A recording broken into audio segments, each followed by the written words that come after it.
Pemirsa, sejak ditetapkan sebagai tersangka kasus dugaan gratifikasi 5 September 2022 lalu, Gubernur Papua Lukas NMB tak kunjung memenuhi panggilan pemeriksaan KPK.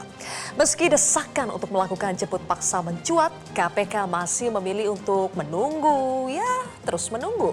Sementara itu, penetapan seorang hakim agung sebagai tersangka suap pengurusan perkara di MA membongkar borok dan bobroknya kualitas lembaga peradilan kita. Upaya pemberantasan korupsi justru kerap gembos di lembaga yudikatif. Hukuman para koruptor disunat bahkan diputus bebas. Mengapa Indonesia masih saja sulit keluar dari jaring-jaring korupsi? Formula macam apa yang ampuh untuk reformasi hukum kita? Inilah kontroversi selengkapnya negara digembosi koruptor. Bersama saya, Zilvia Iskandar. Saya sudah sampaikan juga agar semuanya menghormati panggilan dari KPK, menghormati proses hukum yang ada di KPK. Semuanya. Saya kira Lukas NMB sama-sama gubernur daerah istimewa juga. Jadi ini yang seharusnya kalau memang ada dugaan korupsi juga justru harus istilah saya ya tegas. Dugaan adanya penyerahan sejumlah uang kepada hakim terkait penanganan perkara di Mahkamah Agung. Sistem yang buruk di negara kita, di mana setiap aspek dari tingkat bawah sampai atas itu harus mengeluarkan uang. Saya melihat ada urgensi yang sangat penting untuk mereformasi bidang hukum kita. Satu membahas topik malam hari ini sudah hadir 6 orang narasumber di studio. Yang pertama adalah anggota Komisi 3 DPR RI Arteria Dahlan. Berikutnya tenaga ahli KSP Yusuf Hakim Gumilang. Selanjutnya advokat Aristo Pangaribuan. Dan ada juga mantan Hakim Agung sekaligus Guru Besar Fakultas Hukum Unkris Profesor Gayus Lumbun. Kemudian pakar hukum pidana Jamin Ginting dan Ketua Umum YLBHI Muhammad Isrur. Selamat malam Bapak-bapak, terima kasih sudah hadir di kontroversi. Pemirsa, sebelum kita memulai dialog pada malam hari ini, saya ingin memutarkan kepada Anda pernyataan dari kuasa hukum Lukas NMB. 4 kali stroke dan beliau punya sakit yang lain. Dia punya jantung bocor sejak kecil. Yang kedua, dia sakit diabetes, ada gangguan ginjal. Dan yang terakhir, menurut dokter pribadi dari beliau, bahwa ada cairan yang seharusnya tidak boleh ada di kencing, air kencing, tapi ternyata itu sudah ada di air kencing. Berarti itu ada cairan dari ginjal yang sudah turun. Bang Arteri, KPK harus menerima alasan sakit Lukas NMB atau jemput paksa? Ya, pertama saya apresiasi KPK ini luar biasa. KPK periode ini berani untuk mentersangkakan Lukas NMB, itu suatu prestasi yang harus kita kasih apresiasi. Kemudian kita juga apresiasi KPK cermat, hikmat, hati-hati. Bahkan tadi dikatakan ya cenderung untuk dilaga ini KPK berani atau tidak. Tapi saya yakin KPK ini sudah sukses. Dalam waktu yang katanya KPK lamban, tapi KPK sudah sukses untuk memperlihatkan bahwa ini persoalan hukum, bukan persoalan politik dan bukan kriminalisasi maupun politisasi. Makanya saya lebih berharap kita semua, Pak Gubernur juga menghormati proses hukum. Kemudian juga datang hadiri panggilan. Seandainya sakit pun kita punya aturan main. Nanti kan datang dulu ke gedung KPK, nanti dilakukan pemeriksaan oleh dokter, ada dokter KPK maupun dokter dari yang independen, dan itu akan ada nanti hasilnya. Kalau memang sakit ya nggak mungkin dilakukan pemeriksaan, ya berdasarkan KUHAP sekalipun, itu kan memang kita bantarkan dulu istilahnya. Nah, kami juga berharap Pak Gubernur harus bisa memberikan contoh. Pastinya objektif, karena semua mata rakyat termasuk rakyat Papua juga mengawasi dan mencermati proses penegakan hukum yang dihadirkan oleh teman-teman KPK. Kami berharap juga seluruh keluarga kami yang ada di tanah Papua juga mampu untuk memperlihatkan jiwa besar. Kita ini satu bangsa, tujuan kami sama-sama untuk perbaikan dan penegakan hukum yang lebih baik. Nah, kalau boleh dan diperbolehkan, ya Pak Gubernurnya juga dibantu untuk diyakinkan untuk datang ke KPK untuk dilakukan pemeriksaan. Oke, justru harus diyakinkan untuk datang ke KPK ya. Padahal kita lihat KPK itu pernah loh menjemput paksa tersangka yang mengaku sakit, Setia Novanto. Kenapa kali ini KPK terkesan berhati-hati? Ya, ini kan kita tidak bisa mengeneralisir. Ya, semua kasus itu pastinya harus dilihat case per case. Setiap kasus itu punya karakteristik dan keunikannya tersendiri. Nah, disitulah hebatnya, disitulah seninya dalam konteks penegakan hukum. Nggak bisa kita samaratakan antara Pak Setnov dengan Pak Lukas NMB. Nah, tapi yang harus kita lihat, kesungguhannya hadir. Nggak mungkin tidak mudah untuk mentersangkakan Lukas NMB. Kemudian yang Jadi kedua, itu saja sudah sebuah keberanian yang ya kedua, untuk mentersangkakan yang Lukas NMB. utama ini yang kedua, waktu yang membuat KPK dibully ini, tapi ternyata dijadikan KPK untuk bisa meyakinkan publik. Ini bukan urusan lain selain urusan hukum. Baik. Tidak ada kriminalisasi, tidak ada politisasi. Oke. Nah, ini jarang sekali yang dimanfaatkan oleh. Saya ingin menanggapi soal benarkah bahwa tidak bisa kasus hukum itu disamakan case per case. Bisa saja terjadi perlakuan yang berbeda. Betulkah Prof. Gayus kalau dalam kasus Lukas NMB memang sebaiknya ada treatment khusus dibandingkan dengan tersangka korupsi lainnya? Ini kan bukan treatment khusus. Saya ingin tanya ke Prof. Gayus dulu. Boleh ditanggapi Prof. Gayus? Mikrofonnya silakan. Ya tentu hal ini ketika saya mencermati ada kaitan dengan mengedepankan hukum adat sebagai kepala suku dan sebagainya, itu saya lihat. Nah, saya mencoba untuk mengambil angle lain. Negara kita negara hukum.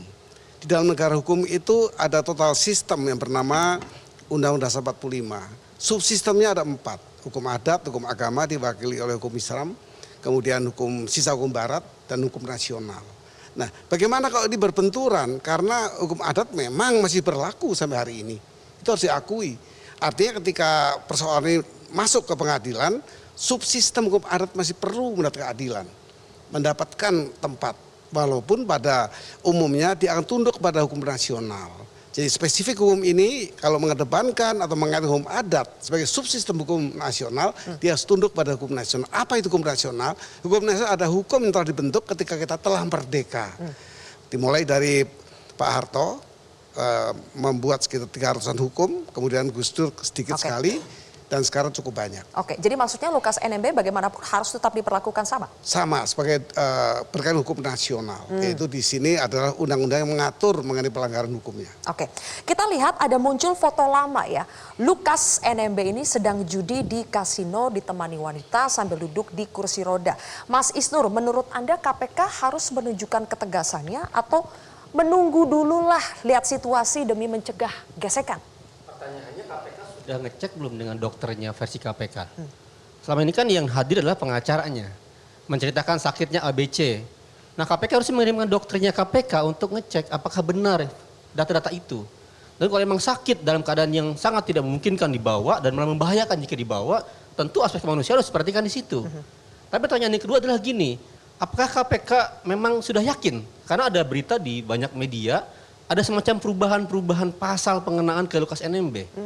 Pertanyaannya, apakah memang kalau memang KPK sudah yakin benar-benar, kenapa tidak ditangkap langsung? Ataukah ada hal yang lain? Ada psikologi massa yang diperhatikan? Kenapa sampai Pak Mahfud turun tangan? Bicara. Kenapa sampai Menko Polhukam mencampuri urusan di KPK, di Kuningan? Apakah ada alasan yang lain? Kalau tadi Pak Arteria bilang bahwa ini adalah masalah hukum, pertanyaannya kenapa istana bicara? Apakah ada alasan keamanan di sana? Ada kekhawatiran? Sampai sekarang bisa diturunkan 3 SSK Brimob. Apakah sedemikian rupa misalnya ketakutan yang ditangkap adalah Lukas gitu? Itu pertanyaan-pertanyaan yang rakyat lihat. Dan mungkin di sini bisa dijawab oleh Mas Yusuf ya, mewakili pemerintah.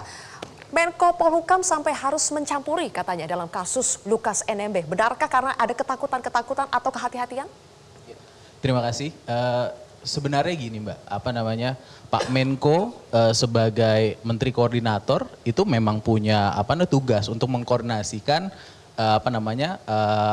kementerian juga lembaga yang terkait dengan penegakan hukum, termasuk juga di situ teman-teman di KPK, di polisi, di kejaksaan dalam konteks ini sebenarnya yang pertama kali menyampaikan itu kan KPK kayak gitu, bahwa ada penersangkaan Pak Gubernur LE, tetapi Pak Menko sendiri sebenarnya dalam koridor itu beliau menyampaikan bahwa memang ada fakta-fakta yang disampaikan. Jadi sebenarnya tidak ada pencampuran intervensi dan seterusnya. Tapi kayak memang gitu. tidak biasa loh kita lihat Menko Polhukam ikut konferensi pers bersama PPATK Dan menceritakan juga. perkara-perkara lain soal judinya Ada perkara-perkara lain iya, juga disampaikan. nambah-nambah gitu. Ya.